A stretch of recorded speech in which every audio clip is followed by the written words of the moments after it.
श्रीशैलेशदयापात्रम् धीभक्त्यादिगुणार्णवम् यतीन्द्रप्रवणम् वन्दे रम्यजामातरम् मुनिम् लक्ष्मीनाथसमारम्भाम् नाथयामुनमध्यमाम् अस्मदाचार्यपर्यन्ताम् वन्दे गुरुपरम्पराम् यो नित्यम् अच्युतपदाम्बुजयुग्मरुक्मव्यामोहतस्तदितराणि तृणाय मेने अस्मद्गुरोर्भगवतोऽस्य दयैकसिन्धोः रामानुजस्य चरणौ शरणम् प्रपद्ये लोकाचार्याय गुरवे कृष्णपादस्य सूनवे संसारभोगिसन्दष्टजीवजीवातवे नमः। Asmat Gurubhyo Namaha, Asmat Parama Gurubhyo Namaha, Asmat Sarva Gurubhyo Namaha. So today we're going to continue our discussion of Sri Vacana Bhusanam by Pila Lokacharya with a commentary by Manavala Mahamunigal. And we're going to take it up at Sutra 244, which talks about the similarities and differences between the jivas or chaitanas and Mahalakshmi. So I'll just share the screen. So this is section 34, similarities between jivas and Lakshmi. And of course, this is a little bit controversial between the Vadagalai and Tengalai sects, the northern and southern Vaisnava sects of Sri Vaishnavism.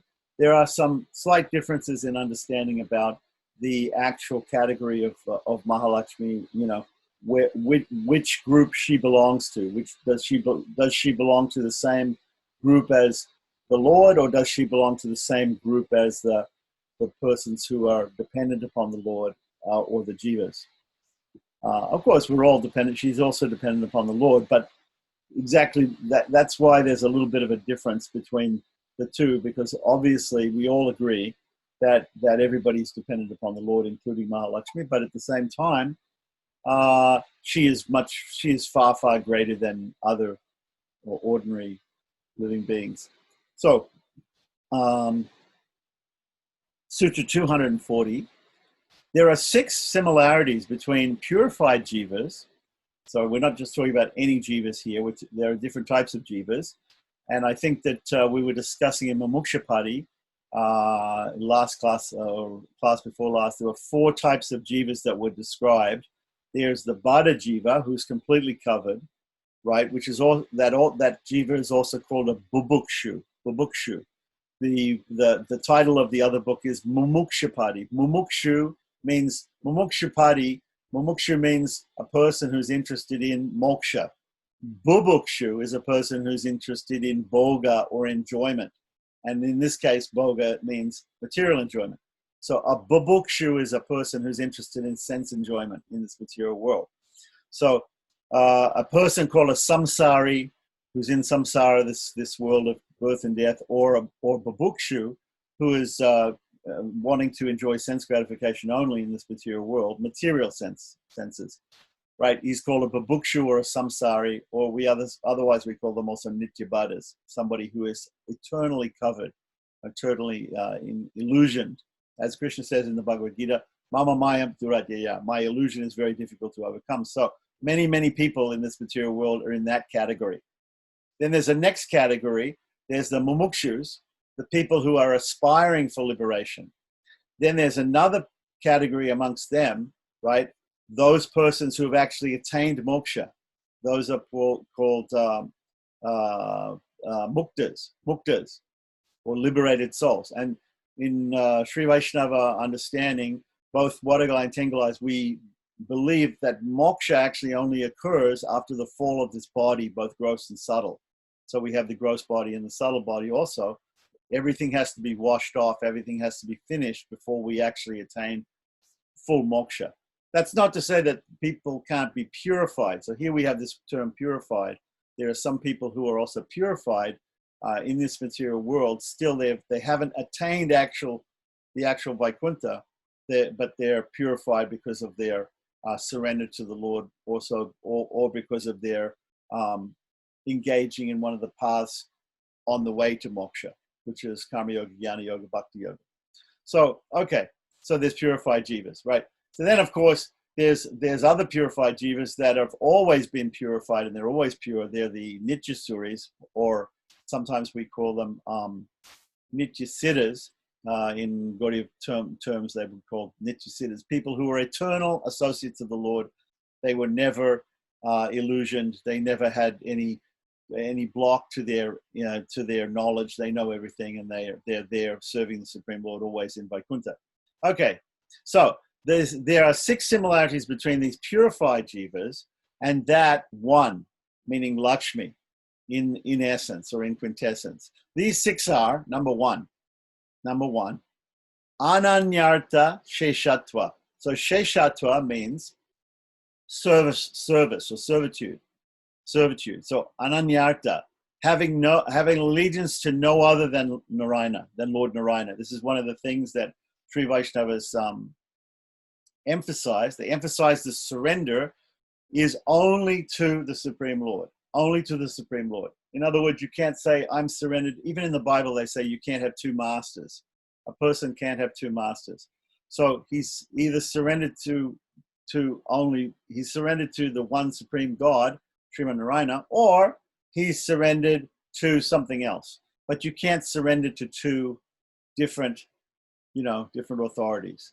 If you have this idea that of the Supreme Lord as Sriman Narayana, then he's the greatest, and he's the person that you should surrender to, and no one else. So having allegiance to no other, right?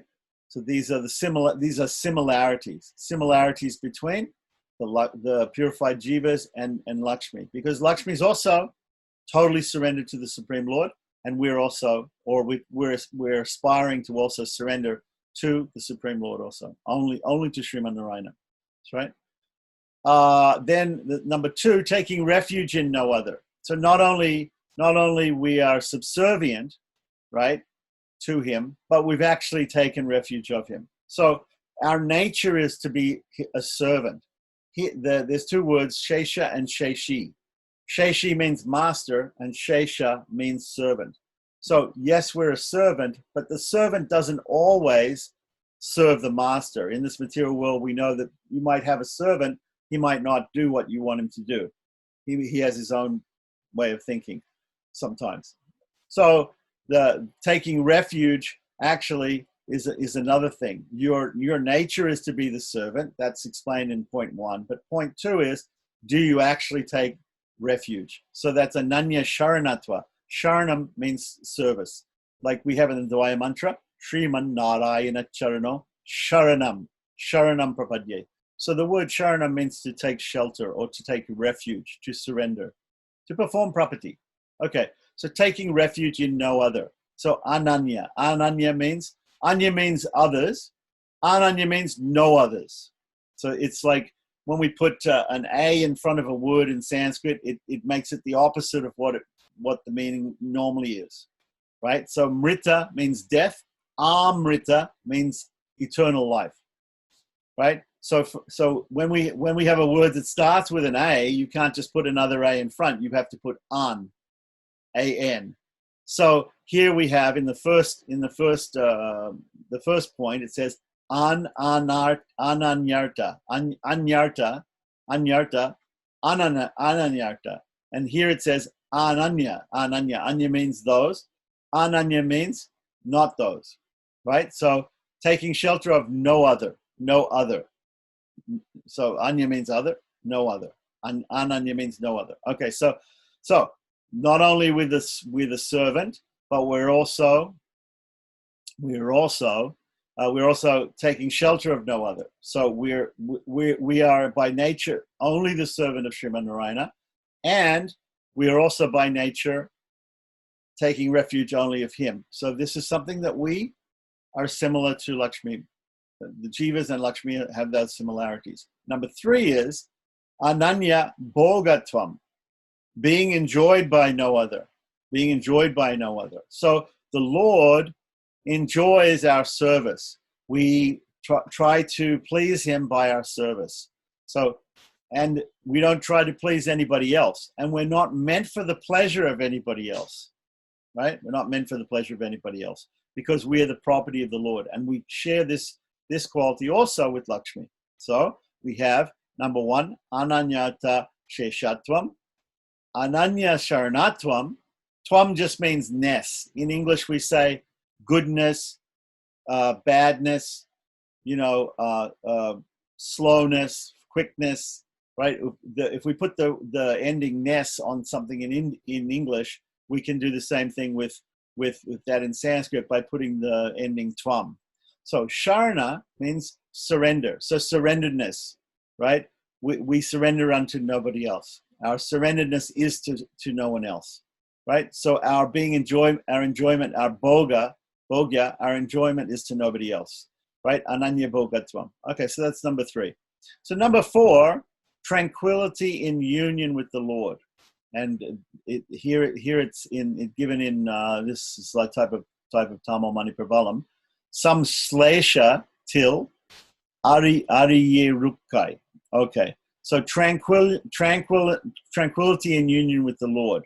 We therefore, if we have any other relationships, actually, they can't be totally tranquil. But our relationship with the Lord is our natural relationship, and therefore, when we take it up, we can be very tranquil. And so is Lakshmi. Now, there's a difference between the relationship that we have with the Lord a little bit and Lakshmi. So here we're talking about similarities. So there is a similarity, but there's also a difference in the sense that she's his divine consort, and eternal divine consort, and we are more his servants, like that. So we can also aspire to have a relationship like the Gaudiyas, and there are some other Vaishnavas, they talk about having different relationships with God, not only of service, but of intimate conjugal type of relationship like a consort.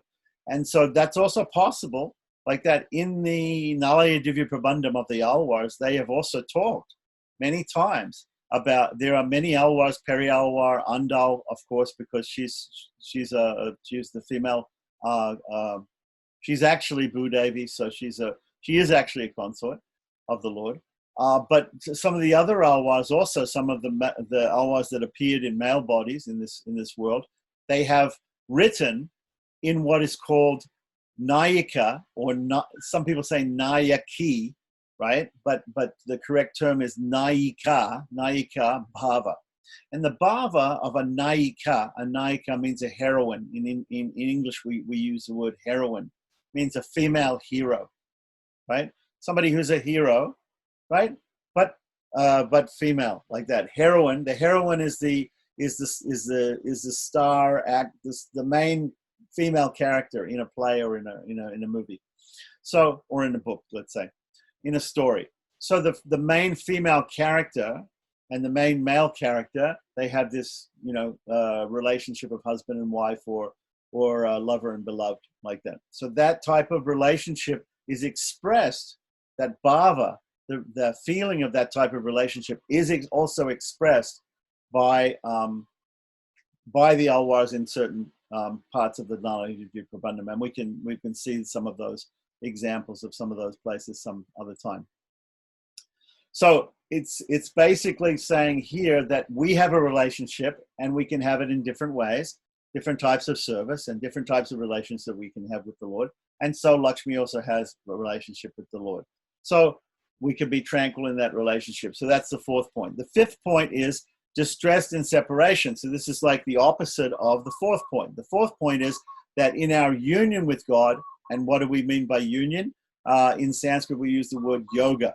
So the word yoga means union with God. So however you want to connect with God, connect with the original person, connect through these first 3 points here, by being his servant, by actually surrendering unto him and no other, and that by actually being enjoyed by him and no other, right? In these 3 first ways, if we connect to God, that's called yoga, or union with God.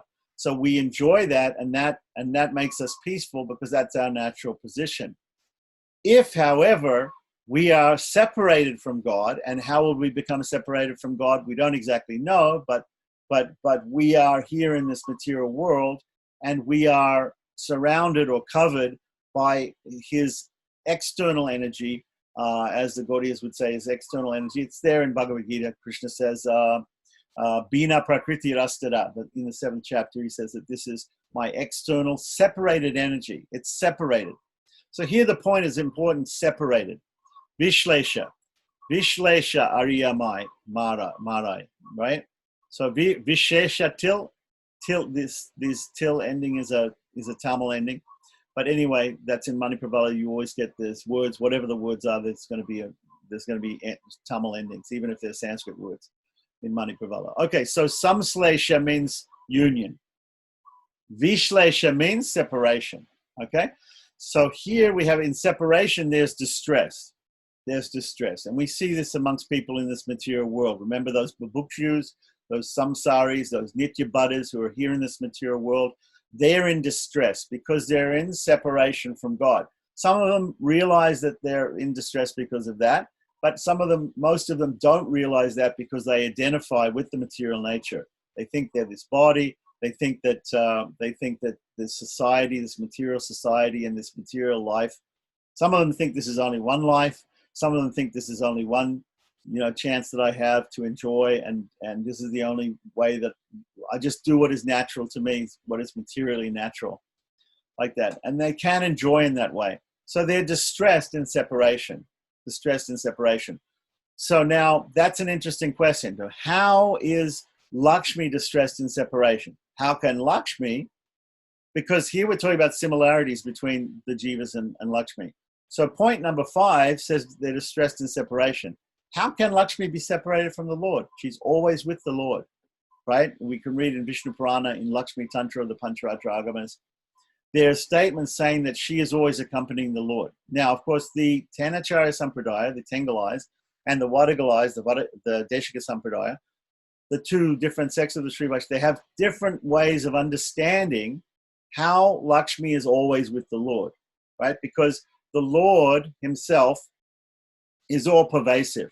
We have these 3 mantras that we get, and at the time, or sometimes we get more, but basic 3 mantras that we talk about in Sri Vaishnavism, that the Astakshara mantra, Dwaya mantra, and Charma sloka of Lord Krishna from Bhagavad Gita, which are given in Samashrinam, right? Om Namo Narayanaya, Sriman Narayana Charanam Sharanam Pavadesh Mate Narayanaya Namaha, and Sarvadamam Pritaja, Mamekam Sharanam Cha, Ham Tva Sarva Papebhyo Moksha Yishyami Mahasuchaha, right? Which is the 66th verse of the 18th chapter of Bhagavad Gita. So these are given at some time of Samashrinam by the Acharya to people so that they can surrender unto the Lord, and each one of them is a further explanation of the original one. And even the Astakshara mantra, the 8-syllable mantra Om Namo Narayana, is an explanation of the Omkara itself, which is the eternal transcendental syllable coming from the Vedas. So all of these things are the same. Now, how we understand that, getting back to this point of separation, that how do we understand, therefore, because we say in Dwaya Mantra, Sriman Narayana Charano, right, that the Lord and Lakshmi are together, and we surrender unto them. We surrender unto Sriman Narayana. And Sri Vaishnavas will never just say Narayana, they'll always say Sriman Narayana, indicating that Lakshmi is also important there, and she's always with the Lord. And as I said, this is mentioned in Pancharatra Agamas, in the Lakshmi Tantra, and also in the Vishnu Purana. Okay, apart from other places. So we all know this, right? So that is because we understand first and foremost that the Supreme Lord is everywhere, right? He is everywhere. Everything comes from him. Janmadhyasya yataha, that from which everything emanates, that is Brahman, right? That is stated in the Brahma Sutras, also in the Taittiriya Upanishad. Yatova imani bhutani jayante yena jatani jivanti yat prayantya visham vishantiti. That Supreme Brahman is that from which everything emanates, by which everything is maintained, and into which everything enters. That is a definition of Brahman, definition of the Supreme Person, and his qualities. Now, so he has this quality of being everywhere, right? So this is called Vyapaka. Vyapaka means all-pervading, right? The word Vishnu means all-pervading, right? Vasudeva also means all-pervading. And Narayana means all-pervading also, in a sense, right? Vishnu means all-pervading from within, so he's within every atom. Vasudeva means all pervading from outside, because the world and the souls, they're also like the body of God, right? And so he's like pervading from the outside. And Narayana means both, pervading from the inside and the outside. So that is why this first mantra, Astakshara mantra, is called a Vyapaka mantra, because it deals with the all-pervading nature of the Lord. So the Lord is all-pervading.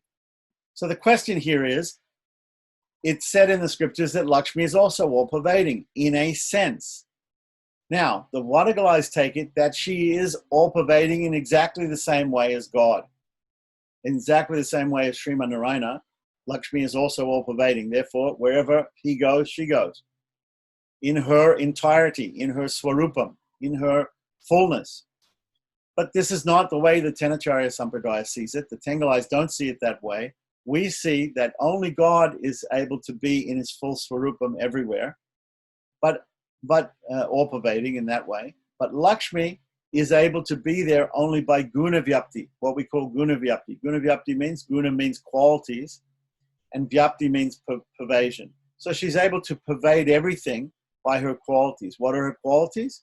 Her qualities like unlimited enjoyment, unlimited bliss, and unlimited knowledge, right? Now in moksha, when the jivas are in moksha, according to Sri Vaisnava doctrine, they're also freed from Maya. When they're freed from Maya, that means they have no illusion. That means they know everything. They have complete knowledge. They have complete knowledge, and they also are not covered, so that their bliss is covered. Because the nature of Brahman is Sat Chit and Ananda, right? Eternal, full of bliss, and full of knowledge. So that eternal, full of bliss and knowledge is covered right now for the babukshus, from the samsaris, for the nityabhadas, and therefore they can't see. We don't know. We don't feel that we're eternal. We think that we live only one life. We think that we live only as long as the body lives, right? We don't know that we can be extremely happy, supremely happy, unlimitedly happy, right? We don't know that ananda because it's covered. We don't know that we can be eternal, knowledgeable. That's also covered. So our Sat, Chit, and Ananda are all covered. They're all covered by illusion, or what we call ajnana, ignorance, in this material world. Right, now, Lakshmi is just like the other Nityasuris in Sri Vaikuntha. She's never covered. So she's never covered. So in that sense, she's never separated from the Lord. But in the sense that the Lord is everywhere, and she's not personally everywhere, according to the Tenacharya Sampradaya, in that sense also, we could say she can also be separated from the Lord. But she is with the Lord through in the sense that, and all the other Nityasuris are also with the Lord, in the sense that we know everything that's going on everywhere where the Lord is doing his leelas, right? And we also, so by our knowledge and by our unlimited knowledge, we are pervading everywhere also. So in this sense,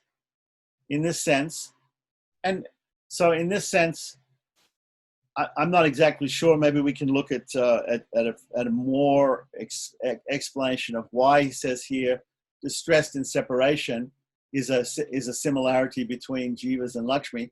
The idea would be that, of course, the distress of the Jiva once he finds out that he's separated from the Lord, right, is probably much greater than the distress of Lakshmi, because Lakshmi is not going to be is in real distress. But for instance, there are times in this material world, like in the Ramayana, when Sita was kidnapped and taken by Ravana to Lanka, that she appears to be in distress, but this is not real distress actually, because she knows that she's playing a part in the Lord's Leela, and therefore she's not truly distressed. So there's two levels of understanding here. One is that we understand that the jivas are distressed because they're in this material world, and we could also understand that the jivas could be distressed by being separate from the leelas of the Lord, even if they're nitya siddhas, even if they're muktas and in moksha. With Lakshmi, she can never be truly distressed but she can never be truly separated from the Lord, like the Nitya Suris, like the Muktas and Nitya Siddhas. But in a sense, she can be distressed externally, as she was in the avatar as Sita, right, when she was kidnapped by Ravana, or also in the fact that she doesn't fully, by her full Swarupam, pervade everything, and therefore she is somewhat separated from the Lord in the same way that the Nitya Muktas and Nitya Siddhas are, and the Nitya Suris.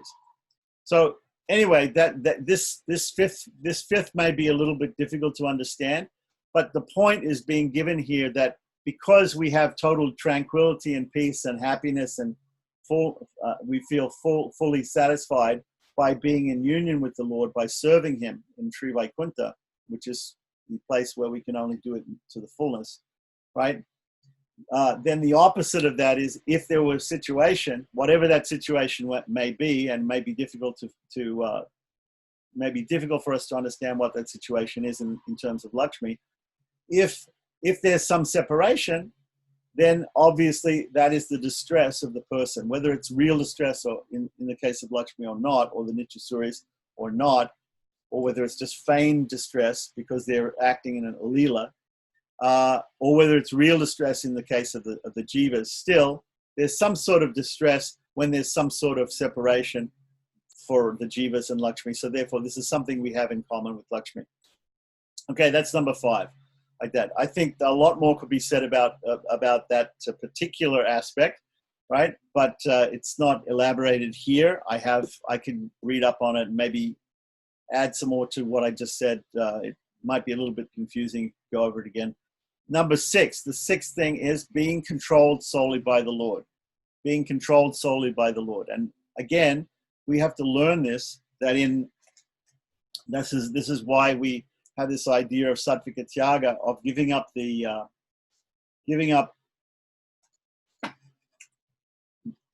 our actual,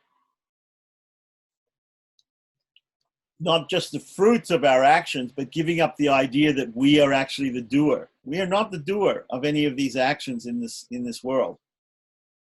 Everything is carried out. In the Gita, Krishna says there are five aspects to action, and one of them is the Lord. So that's the most important one. So there's the time, there's the place, there's the person, the jiva, the desire, whatever it is, and there's the Lord. So the Lord is actually the primary cause of any action. So it means that when we do something, whatever we do, even here in this material world, we don't know it. Lord Krishna says in Bhagavad Gita, everyone follows my path in all respects. So it means that He wills things to be done. Without His will, nothing is done. Nothing happens. Nothing happens here in this world, and nothing happens in the Vaikuntha either. So it's all because of His will, and therefore He actually is in control of everything. And this is very important for the Prapana to understand. The person who's surrendered to God is to understand that he actually doesn't have any real say in the matter of what goes on like that. Some people think, oh, I should aspire to be like this and serve God in this way, and I should be a gopi, or I should be a cowherd boy, or I should be this type of person like that. Okay, maybe you can aspire, man proposes, God disposes is the point, right? Being explained here, that God is the one who is solely in control. And here he gives the Sanskrit tadeka. Tadeka means that only, that one, right? Nirvahatvam, right? That God only is the doer. He's the only doer. He's the sole controller, like that. So in that case, we also share this quality with Lakshmi, right? God's telling her what to do. He's telling us what to do. He is the sole controller. He's making her to do things. He's making us to do things like that. He is swatantra. He is completely independent, and we are completely dependent upon him. Okay, so that's this section. If we can carry on to the next, that was just one sutra. Okay, so let's go to the next sutra, 241. Now we're talking about egocentric impulse. Superiority here in this world derives from egocentric impulse. Superiority hereafter in the next world, or Sri Vaikuntha, derives from being liberated from the egocentric impulse. Okay, the worldly success is based upon competition and the egocentric desire for achievement and recognition in the eyes of others. Most people live the lives that they think will bring them acceptance from others. Vishwamitra's ego, so we're talking about Vishwamitra Muni here, who is the sage, the rishi of the Gayatri Mantra, and he was previously, in his previous life, he was a king, or in his life before he became a rishi. He became a rishi halfway through one life. He was a king. Vishwamitra's ego drove him into a personal struggle, which led to a change of social status and universal recognition as a Brahma Rishi. So he had a struggle to become a Brahma Rishi. He was a Kshatriya. He wanted to become a Brahma Rishi because he met this sage Vashishta, who had a Kamadhenu, a wish-fulfilling cow, and also had all these amazing powers of a Brahma Rishi. And Vishwamitra desired to attain that status, that social status and universal recognition, he says here, as a Brahma Rishi. Like if Brahma tells you you're a Brahma Rishi, you're a Brahma Rishi. Nobody else can appoint you a Brahma Rishi. So he went through all these struggles to do that in this material world. So that's the example given of a person in this material world who wants universal recognition and he wants his status in society to be high. Now remember, this is all in the context, we've been talking about social status up until now. So we've been talking about how one's social status will be high or low, right? And some people say, according to the Dharma Shastras, that your social status will be high if you're born in a high family. You're born in a Brahmin family, you're born in a rich family, or a king's family, or a very wealthy merchant's family, Brahmanas, Kshatriyas, Vaishyas.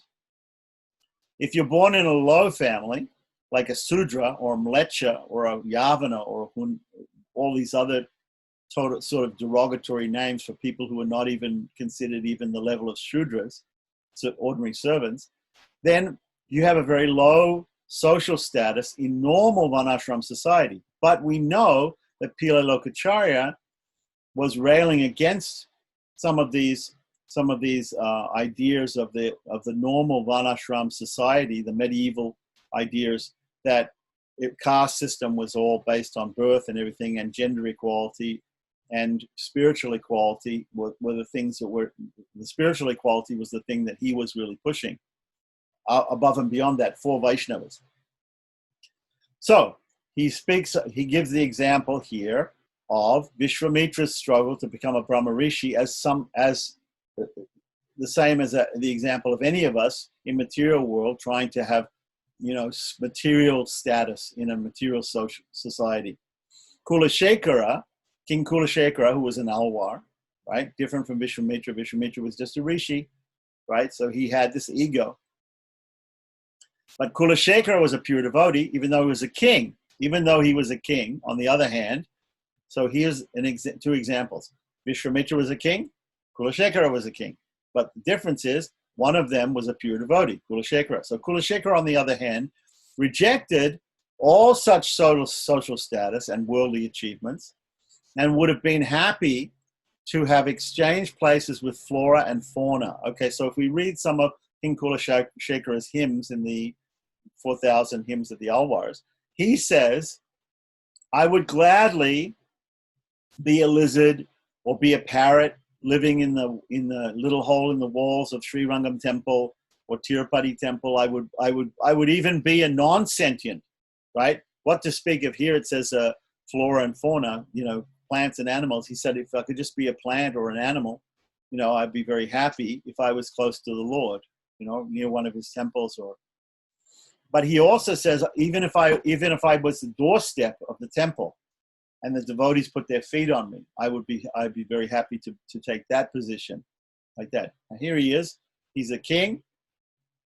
He's born and he has a very great social status, but because he's a devotee, he thinks I don't mind if I attain this low status in society, because to me that giving up of ego and being like that is actually the real high status. Okay, so this is to back up these other ideas that Pilalokaracharya is giving about caste, that a person who's actually given up his ego more, that person is to be praised more, that person has a higher social status amongst Vaishnavas, amongst devotees, amongst prapanas, refugees to the Lord, persons who are surrendered to God, than a person who has a big ego.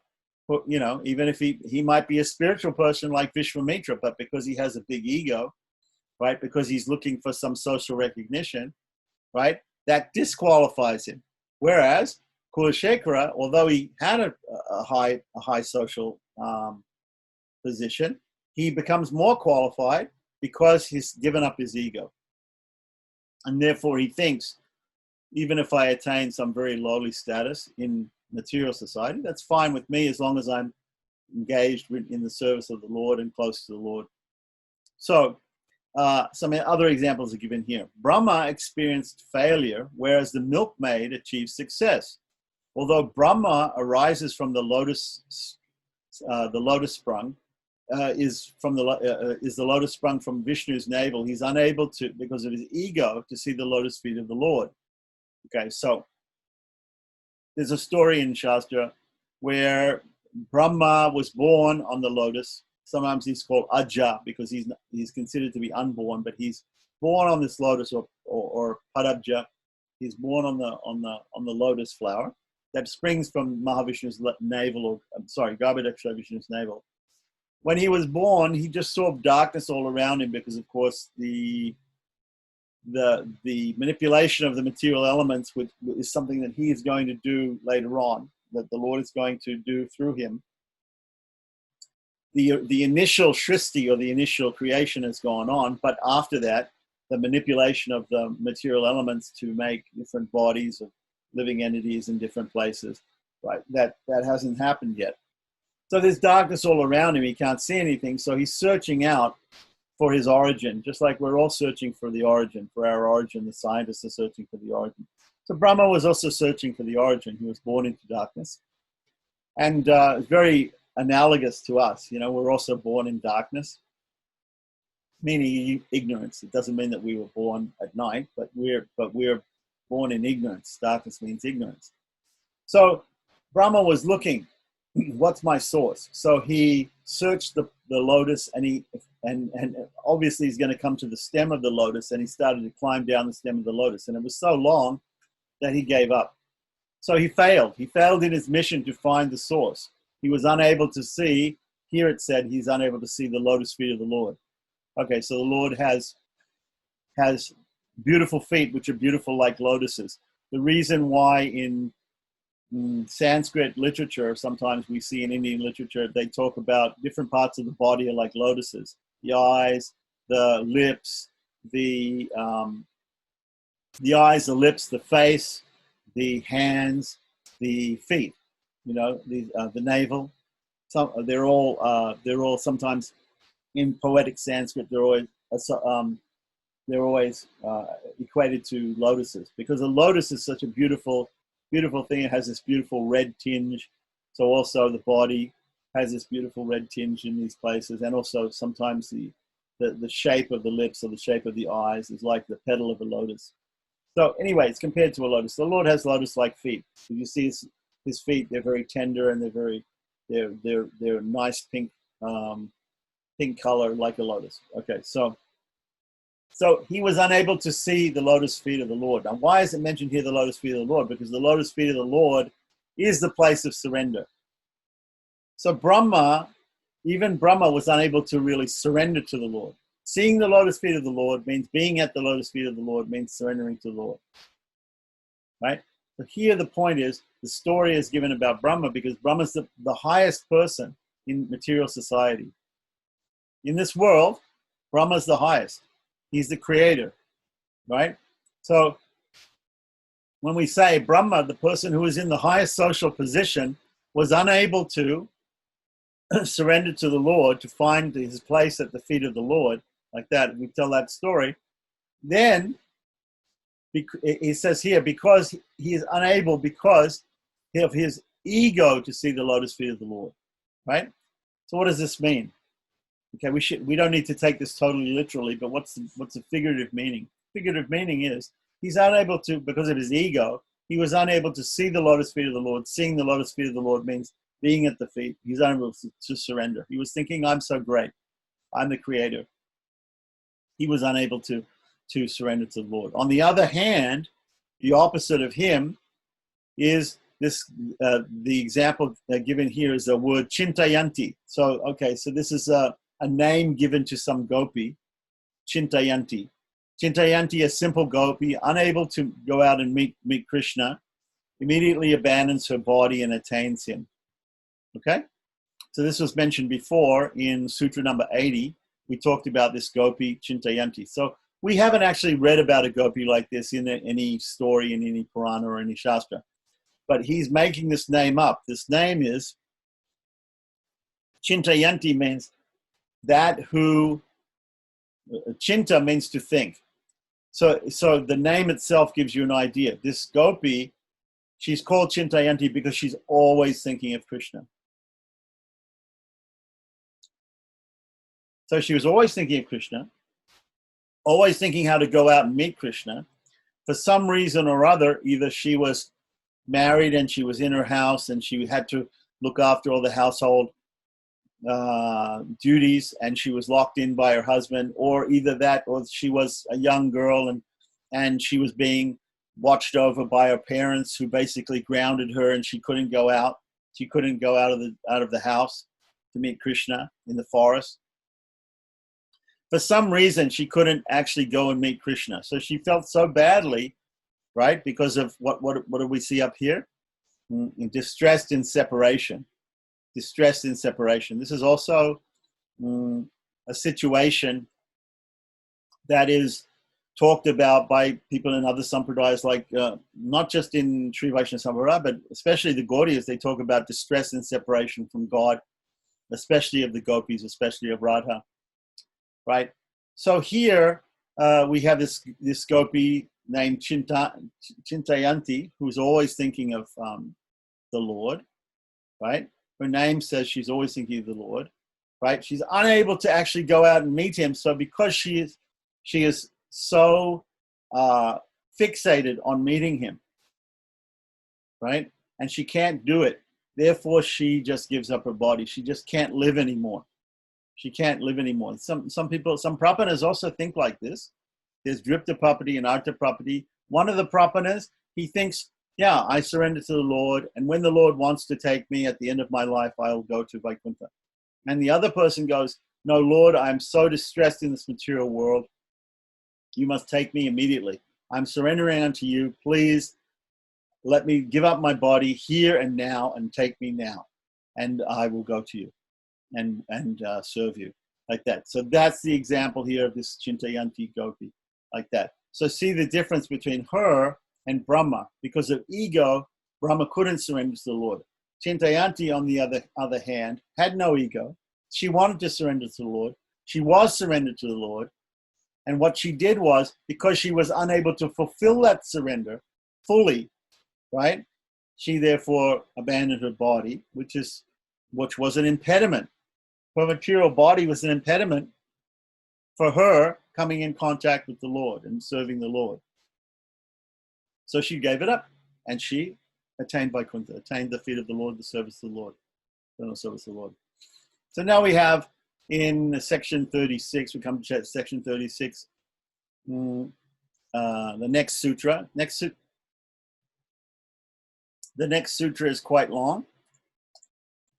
So I'm not going to read that, but let's go down to the English here. Sutra 243. And this is the idea of this long one is a program for spiritual development. Tilakacharya is going to therefore give us what is his idea of a program that we should undertake of spiritual development. Okay. So one should keep oneself under constant surveillance. Right? So what do the Buddhists say? Mindfulness. We should always be thinking. We should always be thinking about how we think, how we act, what we do. Considering oneself as the ground in which solipsism produces desire for sense gratification, which is the cause of ruin in every way. So this is very interesting. Normally,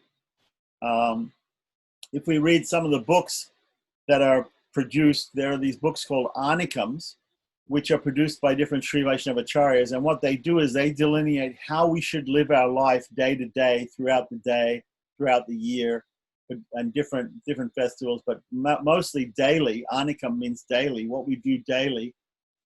And this is talking about, this first sentence here that he's talking about is something that we do every morning when we wake up. So in most of the Anikams, it says the first thing that we do when we wake up is we should say the name of the Lord. And most of them say we should say the name Hari 7 times, at least 7 times. So Hari, Hari, Hari, Hari, Hari, Hari, Hari, Hari, Hari, Hari, Hari, Hari, Hari, Hari. Right? Some people say Hari, Hari, Hari, Hari, Hari, because there's some Sunday rules. Okay, that's another thing. And it doesn't matter what name you say. Say some name, Achyuta, Krishna, Hare Krishna, whatever you want to say. Srimad Narayana, say something like that. And normally we don't chant mantras or do any other prayers or things like that without purifying ourselves. So we do the Srotrajamana, touching the nose and touching the ear, to purify ourselves, because in bed we don't have any water. So this is a normal thing. After that, there are some prayers that we say where we think that we think just a little bit, we think about our situation, that we're here in this material life, in this material body, and we've wasted our time up until today. We think, even though, of course, we've done so many devotional things before now, but still we should think we've wasted our life, basically, or we've wasted so many lives, and that now we should try to do better, and we should try to think of everything properly and worship the Lord. We should just engage in the worship of the Lord like that, in his service. So one should avoid, like a snake, worldly people, samsaris. So remember those different grades of people. So we've got the Nityasuris and the Muktas up in Sri Vaikuntha. But here in this material world, we've got the Mumukshus, people who are interested in moksha, and Bubukshus, the people who are interested in only material sense gratification. So here he says samsaris.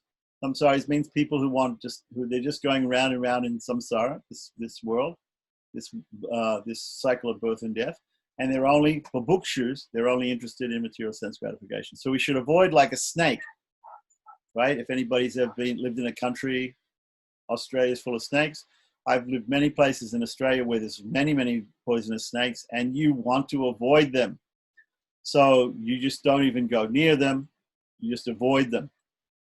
Like the plague, like the snake, like there are many things that you want to avoid in this material world. So we should try to avoid samsaris, or worldly people, who are promoters of self-centeredness and self-sense gratification. One should treat the Sri Vaishnavas, on the other hand, people who are mumukshus, fellow travelers fellow people who want to also attain liberation, other Vaishnavas, right? Other persons, other religionists, other people who want to worship God, right? Who are concerned with renouncing these self-pleasures and self-centeredness as kinsmen. So we should consider all those people who are also want to surrender to God. They're like our kinsmen. One should treat the deity with all awe and reverence due to a father. So the deity, meaning in our house or in the temple, like that, the Lord appears in many different forms.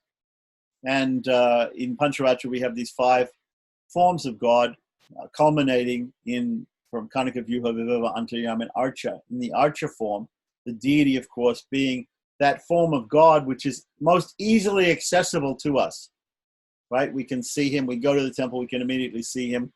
We can go in our puja room, we can immediately see him, like that. We should consider him to be like, with due reverence, like a father. Matri Devo Bhava, Pitri Devo Bhava, Acharya Devo Bhava, Atiti Devo Bhava. The Shastra says that the mother is like God, the father is like God, the Acharya is like God, and the guest that comes, he should also be treated like God. Okay, so what does it mean? It means that we should have due reverence for him, the deity, like a father. In fact, just like a father or like the guru or like an acharya, like God is there. He's there and he's within our heart and he's allowing us to do all these things, right? He's disposing of all our desires, right? And he's also there in the deity form in the temple and in our house too, like that. So he's like a father, And in fact, he's the first acharya. The acharya is a father also, and the Lord is the first in the Guru Parampara. From Srimad Narayana to Mahalakshmi to Vishwaksena to Namalwar down to us, through Ramanuja down to us. A disciple, right? The acharya should be relished like a starving person relishes food. Okay? So acharya means anybody who is a guru, who's a teacher, who teaches us something, and we can learn from many people, especially, of course, the person who bestows upon us, who helps us to perform Sharanagati or property to the Lord, gives us the divine mantras, the Astakshara Dvaya Mantra Charma Soka, but also, also the person who teaches us the meaning of those mantras or the meaning of the Shastras, that person is considered to be a guru or an acharya or a teacher. Yeah. So that person should be relished like a starving person relishes food. So sometimes I think, when I'm hungry, I go and I prepare some food, offer the food, and take the remnants of the Lord's prasadam. I feel so. The same thing with spiritual knowledge is that we feel starving for spiritual knowledge, and then we come to a point where we can meet somebody who can give us a class or can teach us something, or we find a book written by an acharya and we start to read it and we become enlightened. We become satiated. Our thirst for knowledge, our hunger for knowledge. So here, the thirst and hunger are not, of course, people can say, oh, I go to the temple because at the temple they have prasadam. I'm hungry, so I just go to the temple and they give me food, spiritual food. Okay, that's one level. One level is a person might be starving, actually, and they might want to go and take food that's offered to God just because they're starving. But what it means here when it talks about food, it doesn't mean literally it has to only be the prasadam at the temple. So there's maybe some people who only go to the temples for prasadam. Right, but the real food that we get from the acharya is the food of knowledge, right? He quenches our thirst and our hunger for knowledge of the Supreme Lord, for understanding of Vaishnavism. So that's why the acharya is compared here to food, because he gives us, he satisfies us, he satisfies our need for understanding about Vaishnavism. A disciple should be treated like the beloved, a disciple. So this is looking from a disciple's point of view, and every Vaishnava is a disciple, and every Vaishnava is also a guru. Every Vaishnava is a guru, every Vaishnava is a disciple. Because he's a guru, because every Vaishnava, when he meets another person, he speaks also about his relationship to God, and he speaks about property, and he speaks about all these things. So every Vaishnava is a guru. And he's also a disciple. He is also hearing from other Vaishnavas about property and about Vaishnavism. So a disciple should be treated like a beloved. So anybody that you meet that you tell something about Vaishnavism to, they're like a disciple for you. So you have to treat them nicely like that. You don't treat them unkindly. You're treating them kindly by telling them more about Vaishnavism. So you treat them like a beloved person. Realizing that conceit, wealth, and sensuality, these three are the causes of, respectively, disrespect towards the virtuous. So conceit causes disrespect towards the virtuous. Wealth causes attachment for bad company. And sensuality causes a passion for those who are indifferent, right? One should take care to renounce them, right? So conceit, wealth, and sensuality. In the Gita, what does it say? It says there are three gateways to hell. lust, anger, and greed. Lust, anger, and greed. Okay, so lust is sensuality, right? Anger is conceit, right? And wealth is greed, right? So it's the same thing in Bhagavad Gita. So we should abandon these bad qualities, right? Because they will cause us disrespect towards the virtuous, meaning the Vaishnavas, right? Attachment to bad company, attachment to being with people who are non-Vaishnavas or babukshus, people who are interested in sense gratification, right? And passion for those who are indifferent. So some passion for material things.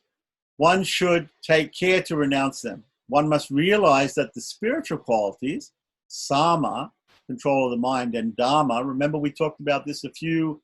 There was some other sutras that talked about control of the mind. After the mind is controlled, then the senses come under control. And when the mind and senses are under control, then one attains a good acharya. And then when attains a good acharya, one gets the Tirumantram, one gets the different mantras, right? And surrenders to the Lord through the Tirumantra. Through the Tirumantra, one surrenders. And then ultimately, one attains the Lord. And the Lord is the ultimate upaya, the ultimate means of surrender. So the primary means is the Tirumantra. And the secondary or ultimate primary means is the Lord himself. So these things all are concomitant. They all flow from one another. Yeah. So, okay. So Sama and Dhamma we have to remember, and we can remember Bhagavad Gita also, 18th chapter. Samodama tabhasocham chantimajamamemacha jnanam vijnanamastikam brahma kama swabhavacham. A Brahman, right? And I'm not talking about an ordinary caste Brahman. I'm talking about somebody who wants to know the Supreme. A Brahman, a real Brahman, is a knower of the Supreme. A person who wants to get moksha, who wants to not only know the Supreme, but wants to know all those different relationships that he has with the Supreme and serve the Supreme. That person, the first two qualities that he needs are samo, dhamma, samaha and dhamma, sama and dhamma. Control of the mind, control of the senses. Okay, so cannot occur spontaneously or be inculcated by others, but can only arise from divine grace, which is mediated by the grace of a true acharya.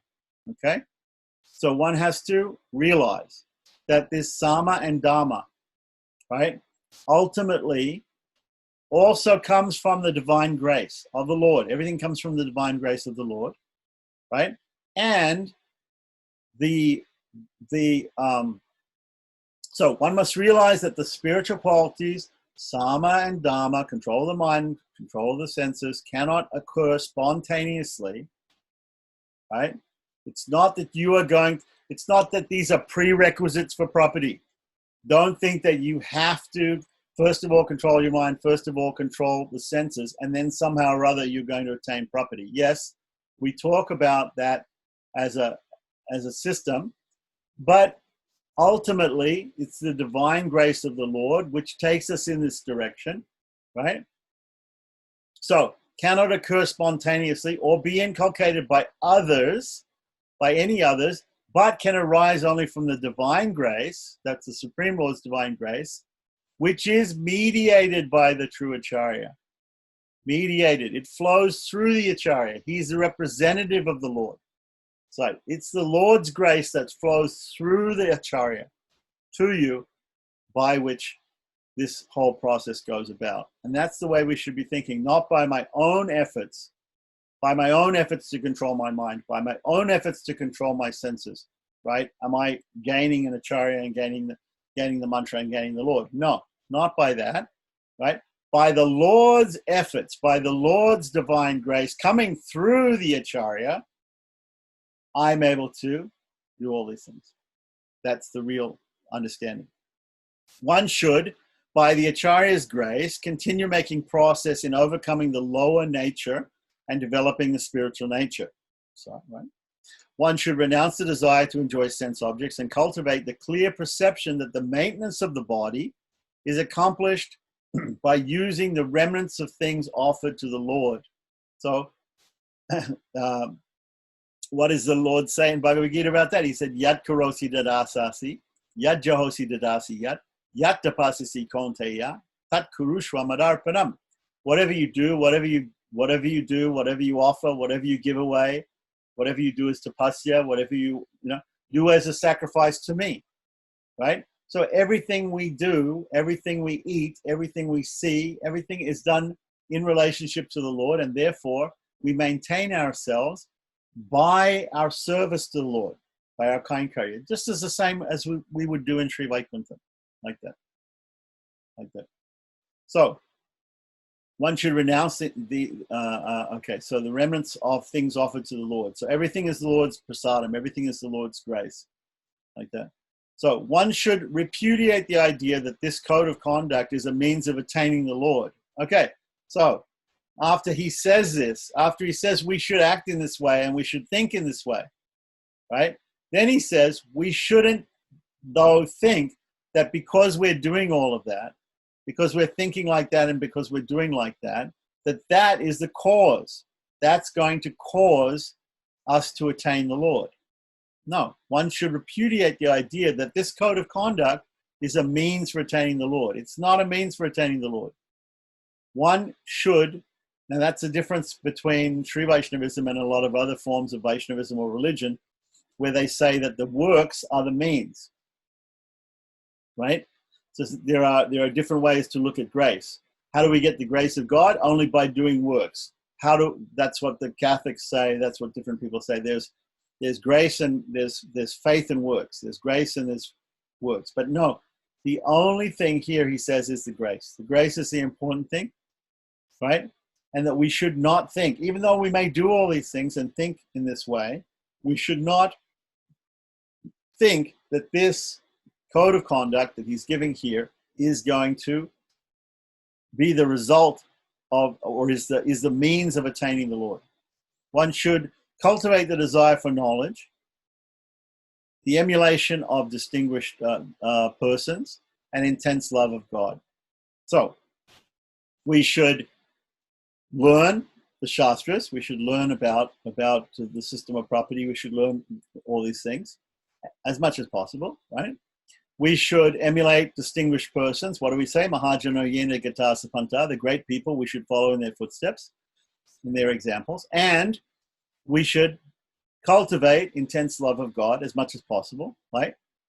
One should offer prayers of benediction towards the Lord and his sacred abodes and cultivate aversion for worldly objects. Okay, so this is a positive and negative. If we fill up our life with worship of the Lord, of service to the Lord, of praying to the Lord, right? Krishna also says that. Manmana bhava mad bhakto majjiji mam namaskuru mami vaishasi satyam te patijane priyosime. In the 18th chapter, he also says it again in another chapter.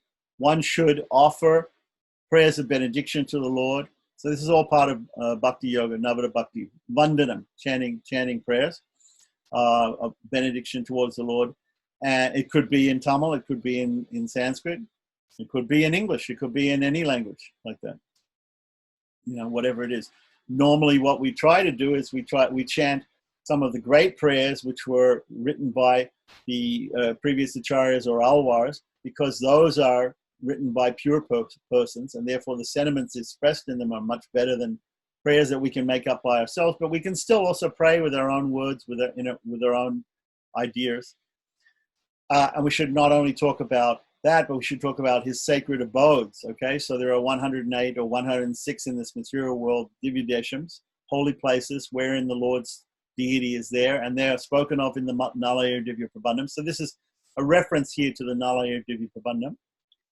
And cultivate aversion to worldly objects. That's always been explained before, that we should try to avoid those. Naturally, if we engage ourselves in positive things, the service of the Lord in these ways, offering prayers and about the Lord and his sacred places, we won't have time for the worldly objects. So one should remain disciplined in matters of service and abiding with well-disposed and avoid the ill-disposed. So good association, not bad association. That's the whole point, like that. And just continue doing our service like that. In this sutra, our mentor, right, meaning Pila Lokacharya, the author, proposes a program for spiritual development, thus stabilizing the potentially hazardous path of destructive passivity inherent in Tengelai theology. Okay, so some people say, maybe the Wadigalais, maybe some of the people in the Catholics will say about the Protestants in Christianity, they say it's all very well to just have this faith idea, right? But unless you actually do something, unless you actually do something, unless there's some works, we don't think that you can attract the grace of the Lord. Theolokachari rejects that idea. But just to show people that Tengelais, even though we have this total dependence on the faith of the Lord, we still are doing things. It's not that we give up all these devotional works that other people are doing, but we do them with a different mentality. In this sutra, our mentor proposes a program of spiritual development, thus stabilizing the potentially hazardous path of destructive passivity inherent. Destructive passivity, what he means by that is that, somebody might think, well, I'm just surrendered to the Lord, I'm just going to sit around and do nothing. And after all, Krishna says abandon all varieties of religion, so I'm just going to abandon religion and hope for the best. So that is a destructive passivity, that I say I'm not going to do anything. That's actually destructive to our spiritual life, right? But some people who don't understand, right, they may think, oh, the Tengelais are great because they say you don't have to do anything, just don't do anything and you'll be fine, okay? But his point here is, number one, mindfulness, right? As I said from the very beginning of this, where I was talking about how the Buddhists also always emphasize this in the beginning, mindfulness. We should think about our situation and what we're doing. So like when we wake up in the morning, we think that I've wasted my time. And so there should always be mindfulness of our situation, right? The prapana, or the refugee, should constantly be watching his mind and thoughts that arise. The desire for sense gratification, which arises from self-centeredness, should be gradually eradicated, okay? If you follow that program, it'll be gradually eradicated. But even if it isn't, we don't worry about it too much. Remember, it's not that these are prerequisites. These are not prerequisites. What we say is they're post-requisites. These things, these great spiritual qualifications or qualities will come about naturally. Will come about naturally in the life of a prapana if he simply, surrenders to the Lord, because it's all because of the divine grace, right? So number two, association. We are gratefully influenced by our peers, and therefore the company that we keep should be that which will benefit us, right? So he's just reiterating this, and should be a support network for our spiritual practice. It's just obvious. Good association leads to good results. Bad association leads to not so great results. Okay. The deity should be treated with awe and reverence. The majority of people are incapable of raga bhakti. Okay. So we find this also in Gaudiya Vaishnavism and some other Vaishnavism. They talk about higher stages of bhakti where people have real intense love for God and they're spontaneous and passionate about their love of God. Here he calls it spontaneous and passionate love of God. Therefore, they have to cultivate Vaidhi Bhakti in an attitude of awe and reverence, which is totally understandable. Most people do not, you can't immediately say, okay, just give up everything and just love God and just be spontaneous and everything like that. People can't do that. I don't. Okay, so what do they say? Practice makes perfect. Spontaneity, however, isn't always perfect. Right? If you say to somebody, oh, just be spontaneous, if you want to play a masterful game of tennis or something like that, somebody can give you a ball and a racket and say, just be spontaneous. Okay? Probably you're not going to win the match if you like that. The other person will say, no, practice. Why don't you practice? Learn this thing and learn that thing. Practice a little bit. And then after you practice and you feel practice, then we'll have a game and we'll see if you do any good like that. So Vaidhi Bhakti is practice. It's practice, and it will help us like that. The majority of people are not of course, the Alwars were Nityasuris, and they were deeply into the passionate, spontaneous raga bhakti of God, and so therefore they didn't need to practice, and they just immediately were spontaneously came out with songs in praise of God, which were perfect. And but we're not like that. Okay, so most people are not like that. Number 4, the spiritual preceptor or the acharya, the guru, right? And remember, right, like I said, all Vaishnavas are gurus. They're all, there's a certain guru. Some gurus are considered more important than others, but everybody, we can learn. Chanakya Pandit in India, he says you can learn good lessons even from a child. If a child tells you something, don't put your finger in the fire there. Oh, good. Thank you for telling me that. Even though you're a child, I'll accept that instruction from you. So the spiritual instructor, anybody who's telling you something which is spiritual from the Shastra, for spiritual life, should always be cherished and never taken for granted like that. Right. And a disciple should be treated with all affection and attention that one should shower upon the great love of one's life. And this is all reiterating points from the sutra itself. Conceit, the pursuit of wealth as an end in itself, and sensuality as an end in itself should be avoided. So, await the opportunity by the preceptor's grace and guidance to develop mental equanimity and self-control. Await the opportunity by the preceptor's grace. So always be looking for a situation where you can exhibit equality, equanimity, and self-control. Like that. If you tend to get angry or get offended easily, they say sometimes you should take a deep breath. Anytime you hear something that offends you or you're angry at, take a deep breath and count to 10 before you start to say something. Don't immediately react, sometimes to these material situations. That's self-control. With the grace of the preceptor, one should strive to overcome the 6 afflictive emotions. We can name them mada, moha, illusion, lust, anger, greed, delusion, envy. There are these 6 different bad emotions. And to develop positive qualities of acceptance, loving kindness, friendliness, and compassion. Okay, so we should also be looking for ways of being compassionate to others, right? Because even we find there are some spiritual people, they're very, very strict themselves, and they're very stoic, and they're very strong in their sadhana, and they're very, they're very steady and everything like that, but they don't have any compassion for others. They don't see others. They instead they're very harsh on other people and say, "Oh no, you should be like, I'm a sannyasi, you should be like me," And no, normally the mentality of a really advanced Vaishnava is that he is strict with himself, but with others he's compassionate, and he sees the situation that they're in, and they're on a certain level, and therefore he says, "No, okay.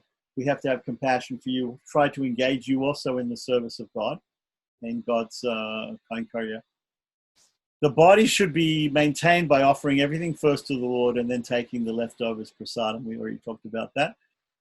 Develop a more positive attitude towards suffering.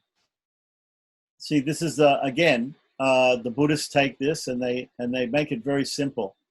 You should have mindfulness. You should think in the beginning, mindfulness. Think about your situation. When you think deeply about your situation in this material world, you come up with the idea that it's all suffering. It's all suffering here, right? There may be some small amount of pleasure, right? But actually that pleasure is really to be considered just a short cessation of distress, right? So when I drink something, I think, oh, this is a nice drink. But if I didn't drink for some time, if I don't drink any liquid for some time, if I don't eat any food for some time, I become thirsty or hungry, right? So really, all I'm doing when I drink is I'm just mitigating I'm just stopping for a short time this problem that I have, that I have to eat and drink, that I'm going to become thirsty and hungry. So really, the human situation, the human condition is that people are suffering.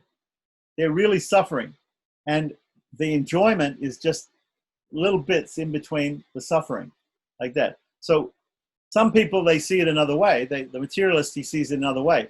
I'm trying to get it so that the whole of my life is enjoyment, like that. But even the greatest person, the biggest billionaire or whatever like that, he has to suffer along the way through life. There's suffering. The spiritualist looks at it another way, is that I'm not really enjoying here because that enjoyment isn't eternal. I drink a Coke or something. I drink a drink like that, and I feel satisfied for a minute. But then after a few hours, I have to drink again. I have to do this again. So it's not real enjoyment because it's not everlasting. It doesn't fully satisfy me, right? So there are two recommended ways of regarding suffering with the endemic of the human condition. Suffering is inescapable because it's the fruition of previous karma. So we have suffering from other living entities, from our own mind and body, and from natural disturbances. This is the Adiyatmik, Adibhautik, Adidaivic type of sufferings, okay? And they come from our different karmas. So either karma that we have from previous lives or karma that we have from this life that's beginning to fructify. And we may even suffer in the future for karmas that we're creating now. So there's different types of karmas, but we don't need to go into that. The point is that suffering comes about because of karma, because of doing something, either in this life or another life. So inescapable because of the fruition of previous karma. So when karma comes to a fruition, when it comes to a head, it comes out as suffering. Or it can come out as pleasure also. If we do something good, we can have some pious activity, we can get some pious reward as well, but that also is considered to be not eternal and therefore not real happiness. So, and is in fact due to and recompense on past offenses. It's a recompense for past offenses. So you did something wrong, you have to suffer for that. It is therefore good that one's liabilities are being liquidated and debts are being repaid, which is bringing one closer to God each time. So the idea is, we can look at karma like that. Okay, I got my karma today. You know, I stubbed my toe, or I broke my wrist, I broke my leg, or something like that. But I could have been much worse. You know, but at least I'm burning off some of my karma. Eventually, I'm going to burn off all my karma, and I'll reach God. I'll become a purely purified person, and I'll be able to go to moksha or something like that. That never actually happens because we're here in this material world and constantly creating more karma. Okay, so we actually need the divine intervention of God and the Acharya to get rid of that. And the second way to look at suffering is suffering is due to the grace of the Lord, right? So one way to look at it is it's all my fault for what I did in previous lives. And the other way to look at it is I'm not doing anything. The Lord's making me do these things, and therefore he's putting me through all these suffering. It's due to the grace of the Lord. Why? Why is he making us suffer his grace? Why do we look at suffering as being grace, right?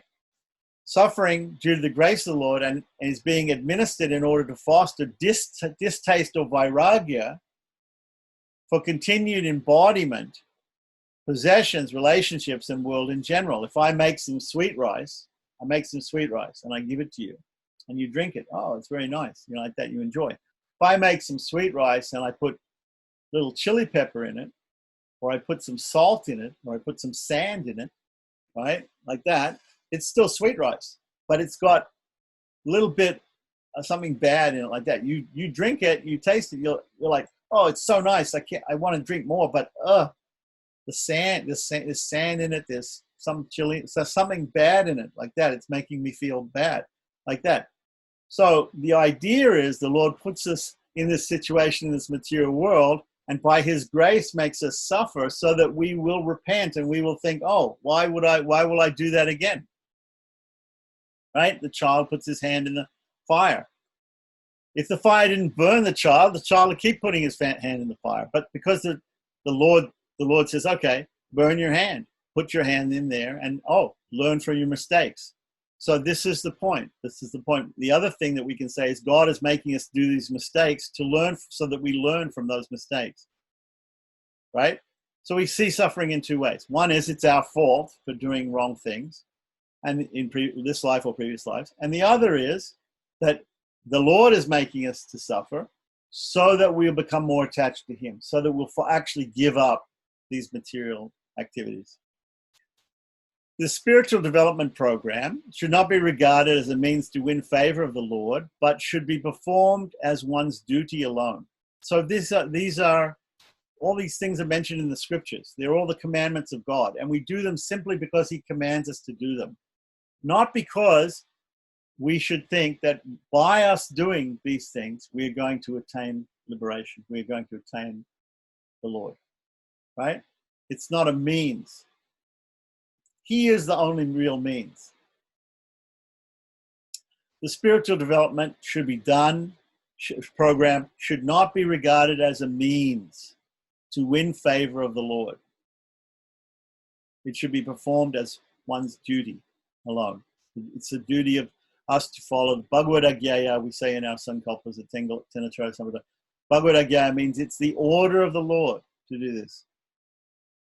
And Bhagavad Kainkayu Rupam, or Bhagavad Kainkayu Rupena, we say after that, and it is in the form of his service. So he orders it to be done, and therefore we do it as a service only. As a service only. We don't know if it's going to please him. We don't know if it's not going to please him. We don't know what the result is. We just know that our master says, do this, and we do it. Therefore we do it. That's it. It's like that. We don't know that there'll be any good or bad effect. We don't know. We hope. We can hope for the grace of the Lord, but we don't see that by doing these different things we're going to grace the Lord. Similarly, we don't see other people who are not doing those things as not being able to attain the grace of the Lord. They can also attain the grace of the Lord. The grace of the Lord can be causeless. He can just give his grace like that. So we have no way of forcing his grace, right? By doing our things. It's not a business transaction. I do this, you give me this grace. It's not like that at all. Like that.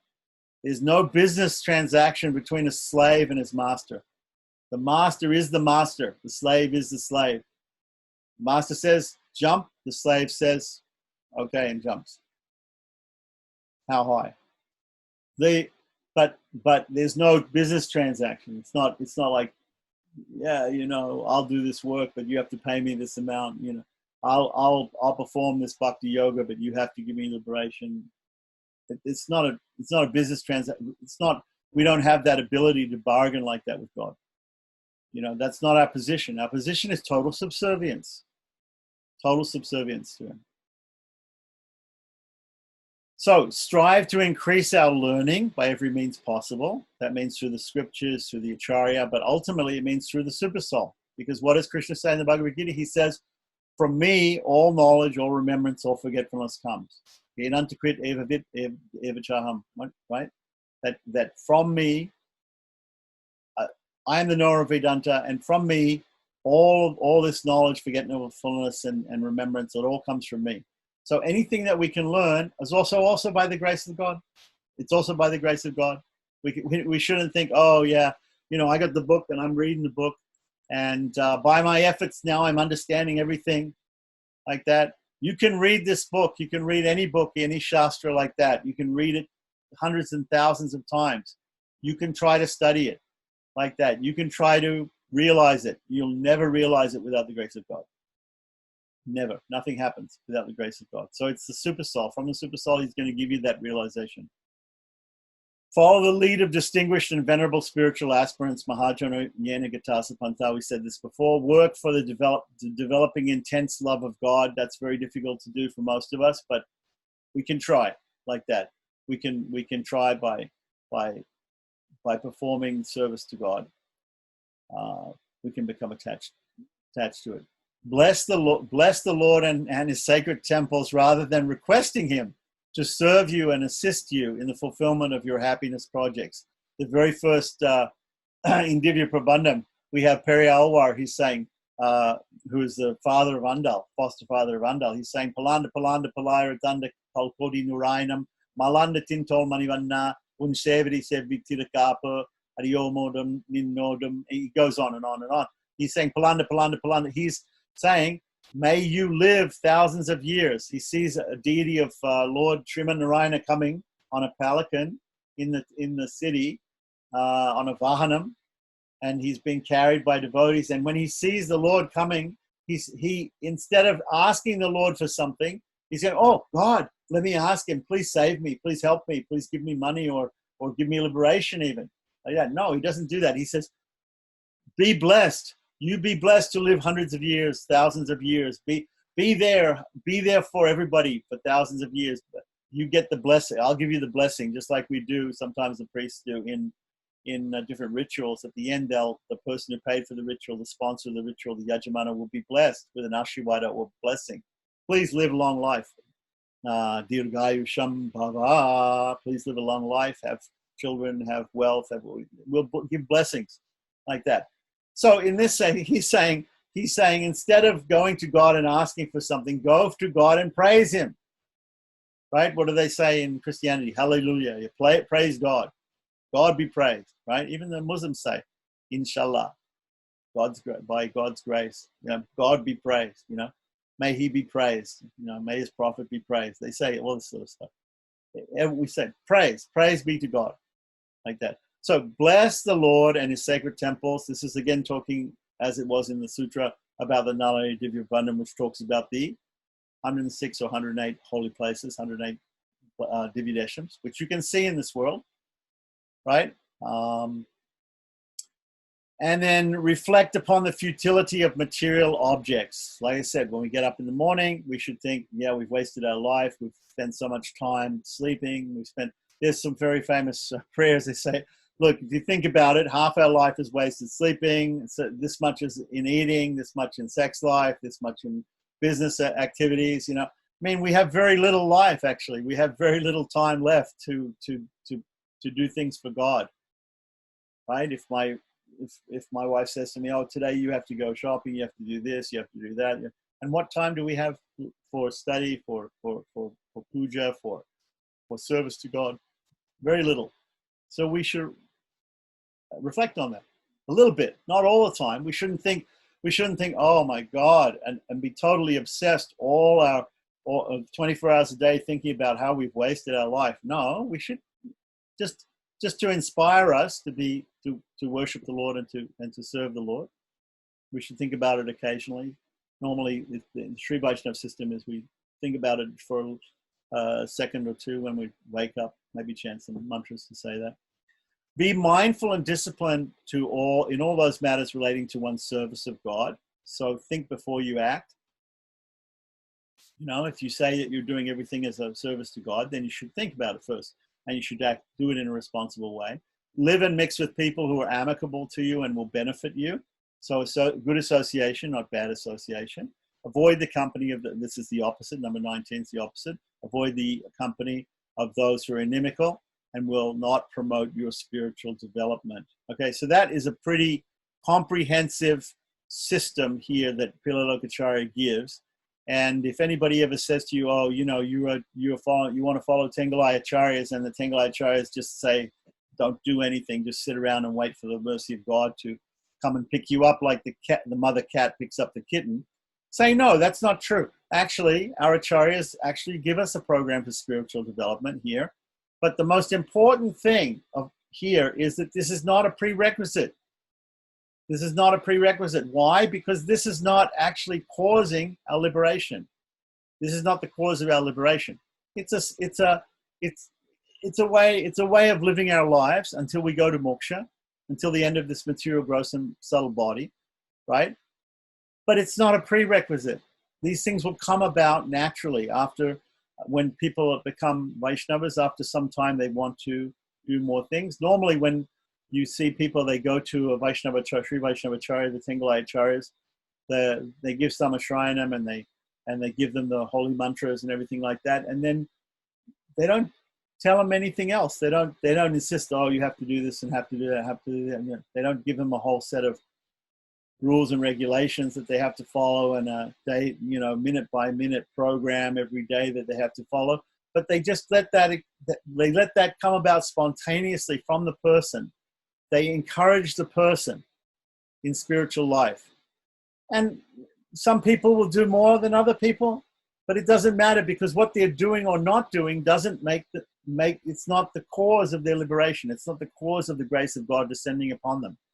It's their attitude which is much more important than their acts. So all of these things are being mentioned in order to cultivate that attitude towards the service of God. But still, it's there. If people criticize and say, "Oh, Tengalites don't do anything," because we know it's the same thing in Christianity. The Catholics look at the Protestants and say, "You don't do it. You don't emphasize works. You don't emphasize on giving charity, on serving the poor, on doing all these things, feeding, helping the sick. All these things. These are all works that you should be doing. These things that we should be doing, right? Like that. It's not that Protestants don't do all those things. They also do all those things too. Vaishnavas also have compassion on all living entities. We all have compassion, and we try to help other living entities, and we also we perform daily, routine of a Vaishnava.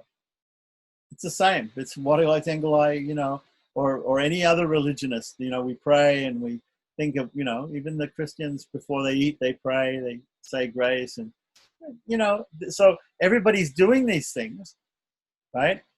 But the difference is that we're not thinking that this is the cause, this is what we're doing is going to be the cause of the grace descending upon us, the Lord's grace. So now that he said this, and he said we should pray to the Lord, now he's giving a Mangala Shasana. Mangala Shasana means a benediction of the Lord.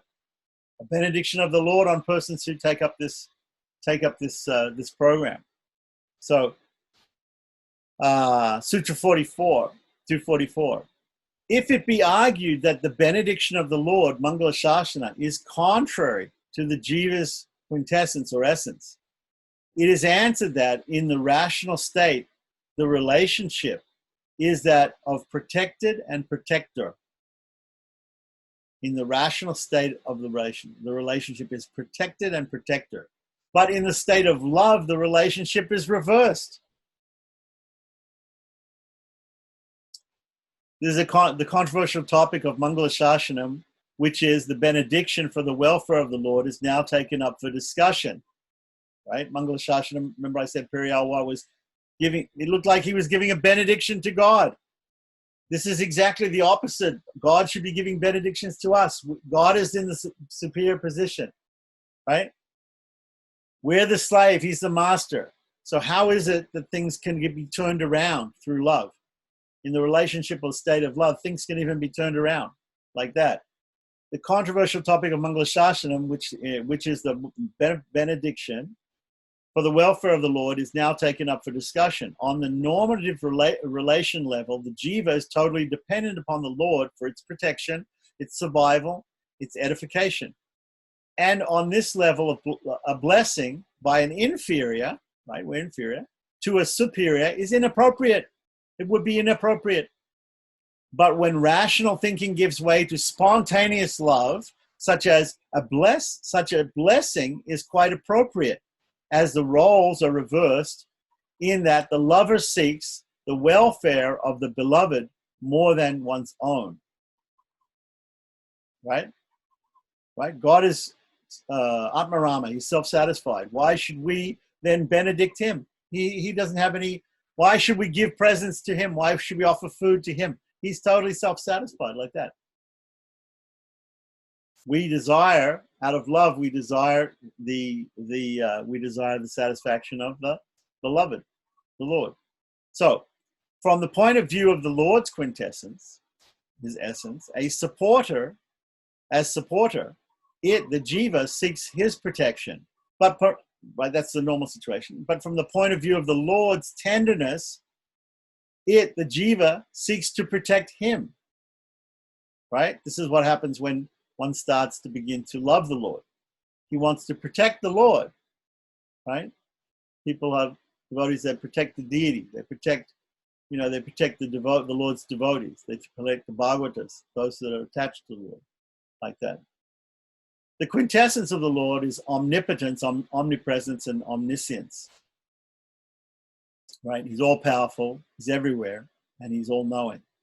Thus, the jiva naturally looks to him for protection. But in the love relationship, the jiva sees the Lord's exquisite beauty, gentleness, and tenderness, and naturally desires to protect these in support of a continuing relationship.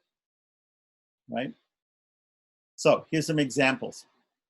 This fact is illustrated in the case of Emperor Dasarath, Janaka's divine daughter, Sita, Vishwamitra, the rishis who dwelt in the Dandaka forest, the blessed Dandaka forest, Tiruvadi, Syria Tiruvadi, meaning Hanuman, and Maharaja Sugriva, who was also a Vanara monkey, the blessed cowherd Nanda, and the blessed Vidura, Pillai Urangavili Dasa, and others. All these individuals had occasion to protect the Lord, except Pillai Urangavili Dasa, or Dhanurdasa, who spent his time protecting Ramanuja. So all of these people, Dasarath, Sita, Vishwamitra, the rishis in the Dandakaranya, Hanuman, Sugriva, Nanda Maharaja, Vidura, right, and this Pillai Urangavili Dasa, whose Sanskrit name is Dhanurdasa, who was one of the main disciples of Ramanuja. They spent their time protecting the Lord. In the case of Dhanurdasa, it was protecting Ramanuja. The blessed Lord, the blessed Lord Guha was a tribal who became friends with Lord Rama, suspecting the younger Lord Lakshmana, and Guha's servants suspecting them both. They all protected Lord Rama. When Lord Rama spent the night in the hamlet of Guha, right? So there was a village, and Guha was a tribal, and Guha was there. Lakshmana, as usual, armed himself and stood guard over Rama, right? It's said that Lakshmana actually, there's a saying, they say that Lakshmana didn't eat or drink or sleep the whole 14 years. Guha, suspecting that Lakshmana might try to assassinate Rama, right? So during the night, also armed himself to keep watch over Lakshmana.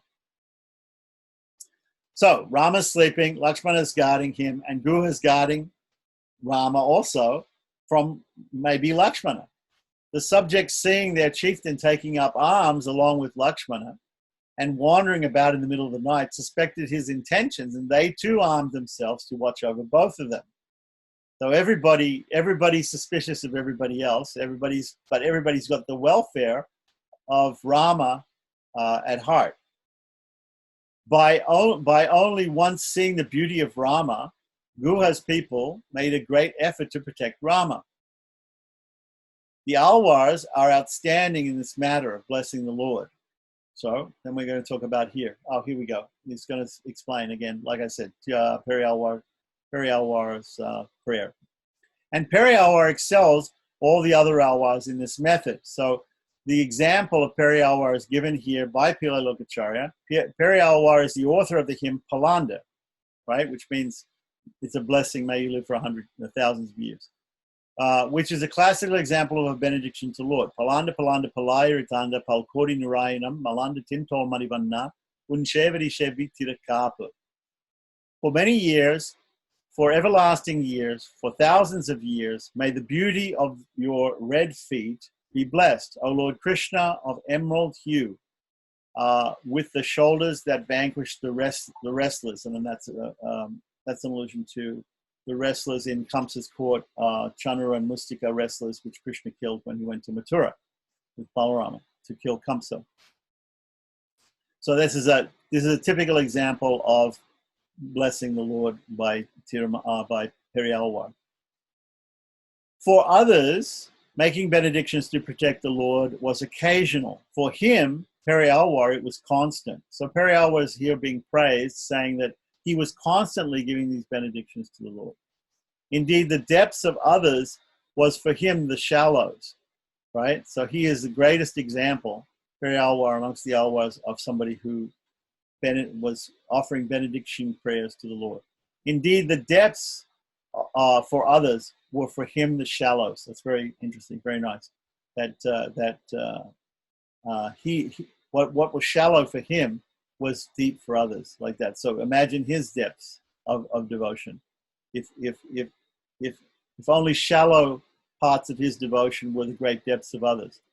The other Alwars were only attracted by the beauty of the Lord. But Peri Alwar was constantly apprehending danger to the Lord's person and therefore constantly blessing him to live a long life. Right. So for the others, the diving into the ecstasy of mystical union compromised their dependency, shesha, relationship to both the Lord and Tirukutam. Tirukutam means the family, the holy family. For others, the diving into ecstasy of the mystical union compromise their dependency, shesha, right? So when you become totally in love with the Lord, it compromises this idea that you are simply serving him. You want to try to protect him. To protect him means you have to sort of try to control him. You turn the table through love, right? For him, Peri Alwar, this perception of transcendental beauty is the cause of reinforcing the Shesha relationship, augmenting thereby the quintessence. The other Alwars seem not to be able to control themselves and gave themselves up to ecstasy and merged themselves completely with the Lord, thereby negating the dependency relationship known as Shesha Sheshi Baba, of being dependent on the Lord, right? Of being the servant. Whereas Peri Alwar, having a vision of the Lord's transcendental beauty, instead becoming absorbed in it, steadied himself and further deepened the relationship of dependency by his benediction for the protection of that rare, exquisite, fragile beauty. So Peri Alwar, he's singing the glories of Peri Alwar by saying that unlike the other Alwars who just surrendered to the mystical experience of loving the Lord, and therefore they partially gave up their idea of Shesha Sheshi Baba, that they're actually servants, because when you love somebody, there's a give and take of service, right? Whereas Peri Alwar is being praised here as being able to overcome the fact that he's in ecstasy of serving the Lord, or in ecstasy in loving the Lord, right? And it somehow or other, by giving the benedictions, he is further deepening his relationship, deepening that relationship that he has with the Lord. It finds a new depth, a different depth than with the other Alwars. So this benediction indeed was a preoccupation for Peri Alwar, which took the form of anxiety on account of reassuring factors, changing enemies into friends, feeling pangs over some dangers of former times, and saying, this benediction is the fruit of attainment. Or when seeing the valiant ones, the guardians of the Lord in Vaikuntha, exhorting them, don't sleep. So like when we go to Vaikuntha and see Jai and Vijay and say, don't sleep, you're guiding the Lord. Please don't sleep. Don't sleep on duty. The several facets of Peri Alwar's Mangalasasanam. Mangalasasanam means blessing, okay, are: one, even though the strong muscular arms of the Lord and his weapons, discus, sword, and bow, should have reassured Peri Alwar of the Lord's capacity to defend himself, nevertheless, he feared lest some misfortune befall even these factors. Two, he would enlist others who were seeking even mundane gains, such as wealth, to bless the Lord. He would feel that distant encounters between adversaries, such as Ravana and Hiranyakashipu, were contemporary events, about to take place and would feel acute anxiety for the Lord's well-being. Okay, this is also there in the life of King Kulashekara, who was a king. He would read the Ramayana and he would read about how the Lord was getting an army of monkeys and bears together to go to Sri Lanka and to kill Ravana and to get Sita back. And when he would read this, he would think, he would be in so much ecstasy, he would think that the events were occurring right here and now, and he would order his palace guards to get the army together, and he would put on his armor and he would say, let's go out and let's help Lord Rama. Even though those events were happening in the Ramayana, they were not happening in his kingdom. But he, in so much ecstasy, he would actually do that. He would put the army on alert that we should go and help Rama to kill Ravana. So he was in so much ecstasy. And number 4, he intended to maintain his vigilance and protection of the Lord even in Vaikuntha, exhorting all the attendants of the Lord to remain vigilant. Right? Imagine, in Vaikuntha, nothing's going to happen to the Lord in Vaikuntha. Maybe here in this world, maybe we have to guard the deity or, against miscreants or whatever it is. But in Vaikuntha, nothing's going to happen. Nothing's going to happen up there. Everybody's totally surrendered to the Lord. The Periyalwar is even saying to Giant Vijay, be vigilant. He's saying to the Nityasuris, the eternally liberated devotees of the Lord in Vaikuntha who are serving him. Okay, but just be vigilant. Just make sure of the welfare of the Lord. He is so worried about the welfare of the Lord. So in verse 2 of Tirupalanda, he says, may no rift ever come between you and your inseparable servants, O Lord. All hail to Shri, Goddess Lakshmi, Mahalakshmi, who, like an ornament, adorns your chest. On the right side of the chest is the Srivatsa, where Lakshmi is situated. May thy radiant, sharp, blazing discus in thy right hand, which is capable of annihilating foes, be blessed for everlasting years. Right? May thy conch, whose sound pierces through the clanging din of weapons in battle, right, be blessed for everlasting years. So not only is he blessing the Lord, but he's also blessing the weapons of the Lord. He's blessing Shri, the Mahalakshmi, right? Mahalakshmi. He's blessing all the attendants of the Lord.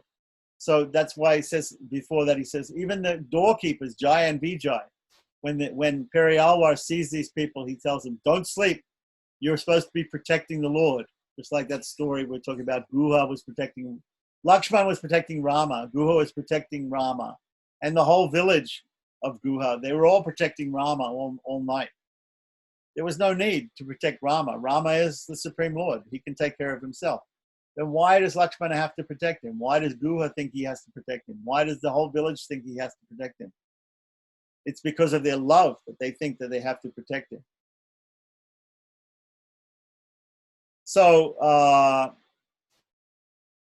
Bhashyakara, sometimes Ramanuja is known by the name Bhashyakara. There are several names for Ramanuja: Embramanar, Bhashyakara, Tirupavai. There are many names of Ramanuja. When Ramanuja is the person who's given the commentary on Vedanta Sutra for the Sri Vaishnava Sampradaya, so he's called Bhashyakara, the maker of the commentary. So Bhashyakara Ramanuja, and he, Periyalwar, unlike other teachers who perceived only their own loneliness, right, and that of others, have the unique distinction of feeling that the Lord is lonely. Yeah. So the other Alwars would think they think in separation of the Lord that they're lonely because the Lord's not with them. But Ramanuja and Periyalwar is saying here, they think the Lord is lonely in separation from us. And that of others have the unique distinction of feeling that the Lord is lonely. When imparting teaching, they sought to remove his loneliness. It's another. So this brings us to a point: who benefits by the liberation of the soul? Actually, is it the soul that benefits? And most people would say it's the soul that benefits. But the Sri Vaishnavas, especially the Tengalis, they say no, God benefits from the soul being liberated. Ramanuja and Periyalwar had compassion on the Lord, who was strong for everyone else, but with whom there was no one to sympathize. Their teaching was, therefore, service-oriented in order to surround the Lord with well-wishers and supporters. Other Alwars and Acharyas saw themselves as lonely beings, considering their limited numbers compared with the millions of samsaris, the millions of people and materialists in this material world. They also considered the samsaris as lonely beings, in that they have strayed away from the Lord and would be subjected to repeated births and deaths. Okay? So there are these different ways that the different acharyas and alwars, they have seen their position. They've seen the position of the mumukshus, the people who want liberation, and the bubukshus, the people who only want material sense gratification. And they also see the position of the Lord and his eternal associates also in a slightly different way. So this is all out of love. This is all these different emotions come about through love. The existence and sustenance of other alwars were from seeing, enjoying, and serving the Lord. But from Peri Alwar, it was from making a benediction on the Lord. He was completely preoccupied in thinking about the sacred places, disregarding food and sleep, and this should be an example to be followed by all of us. Therefore, the prayer of benediction indeed fully accords the jiva's essential nature. The venerable teacher now begins to expatiate on the other aspects of the Prapana's conduct mentioned in Aphorism 243. The conduct of the Prapana is next. But first of all, the point is, Pillai Lokacharya wants us to have the right mentality. Let us have the proper mentality of a Prapana. Before he says what is the conduct of a Prapana, he's going to elaborate on that code of conduct and way of living that he gave us, the spiritual program. But before he does that, he wants us to have the right mentality, and therefore he brings up Periyalwar and Ramanuja as examples, right? And so once we've got that right mentality, then he's going to go into the next section is going to be the conduct of the Prapana, section 38, starting from 239. So does anybody have any questions or comments about I tried to catch us up, and we did quite a few sutras today. But basically we've gotten from the point we were discussing in the previous classes about the equality amongst Vaishnavas and amongst of different castes and things like that. So we dealt with it on a material level, the equality amongst Vaishnavas. Then we also dealt with the spiritual aspects of it, how people have different modes of action and have different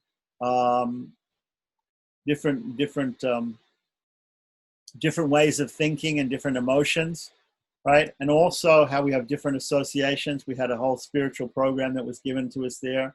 Not as a prerequisite, but as something that we take as the order of the Lord and as our duty to perform, right?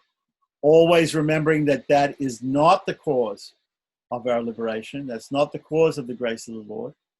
And then after that, explaining those special relationships that Ramanuja and Periyalwar had with the Lord, and how that was out of love, and how that was even some other alwars didn't exhibit that mentality, that bhava, that feeling, and then finally coming to the point when we'll go on of explaining more detail about the actual conduct of a Prapana, somebody who's mumukshu, somebody who wants liberation and wants to become an eternal servant of the Lord in Vaikuntha. So if there's any little questions or comments about that particular part, we can do that. Otherwise, I think we can leave it there for today, and we'll pick it up next time. Yeah, I think one of the most significant things is that you were questioning who is benefiting. Is the soul benefiting for moksha, or is the Lord benefiting? That's very, very unique. I've never read that anywhere else in any other spiritual tradition. This is very unique. When they said that the shallows of the love of other saints is, I mean, the depths of the love of other saints is like the shallows of Perialwar. That to me said it all. It said that all these other religions, all these other saints, all these other, even Alwars, they've gone to a certain point. But Brahmanuja and Perialwar and some of these people, much deeper. Yeah, they have gone even more deep much than deeper. this, like that. So like I Much said, deeper. we don't have any problem with other religionists, people of other religions, or even Vadagalais or whatever it's like that. But Pillai Lokacharya has thought very deeply about this, and he's understood the depths that it can go to. It can go to a much greater depth than even the deepest of spiritualists have taught us before.